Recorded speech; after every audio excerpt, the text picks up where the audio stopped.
January 21st, 22nd, Monday and Tuesday. We are hearing about this giant eclipse. It's called a full solar eclipse.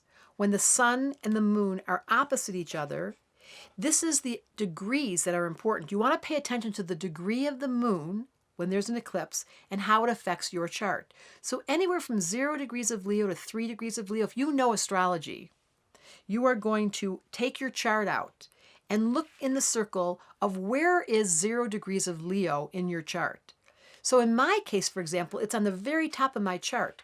This eclipse is going to affect my career. That's how I would assume as an astrologer to interpret it.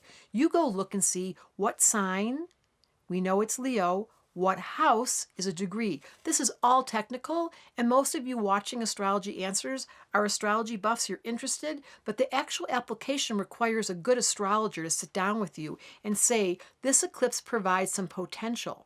Every eclipse does that. There are markers in time where you stop and you pay attention. You make an intention.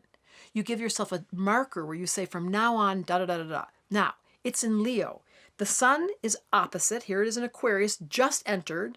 Here's the moon. This conversation goes like this. Aquarius is super detached. They have this wonderful independence. They don't care what you think. They have a freedom of thought. They have an open-mindedness. They're humanitarians. They care about everybody.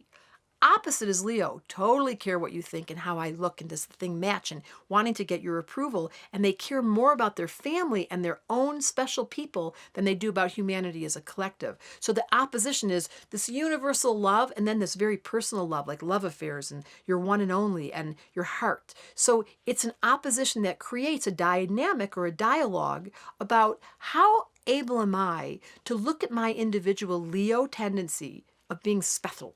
I call it special.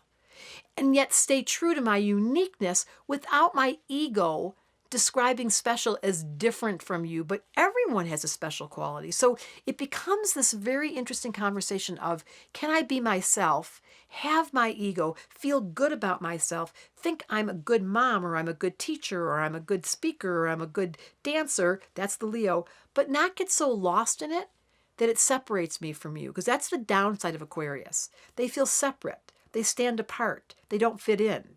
And that dynamic of being special and yet being connected is a very particular art form. So that's the conversation for Monday and Tuesday. There's also a grand trine in water.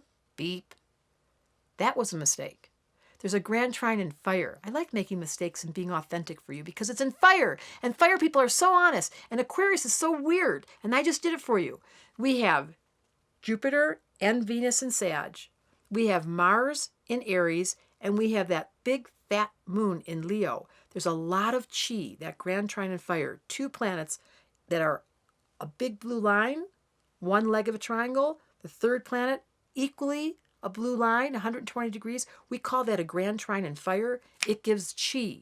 So if you're learning about astrology, this is a super animated time. There's an eclipse, there's a grand trine, there's Aquarius, and there's Leo. And it's all asking for us to do the most important thing of all, which is to learn about who you are in the scheme of things. Are you an individualistic person who's comfortable being strange and making mistakes and not being self-conscious? Or are you super self-conscious and feeling really uncomfortable being yourself without getting approval? That's the conversation of this eclipse. Individuality with the comfort of being yourself no matter what. Thank you, Astrology Answers, for giving me the chance to say this eclipse matters. And you might want to consult an astrologer to see where that 0 degree Leo hits your chart. But most of all, you want to give yourself permission to be uninhibitedly yourself, make mistakes, and not have to feel self-conscious, but rather transparent and disarm yourself by being able to be human. There's nothing like it. Being yourself and being comfortable in your own skin makes this life so much more fun.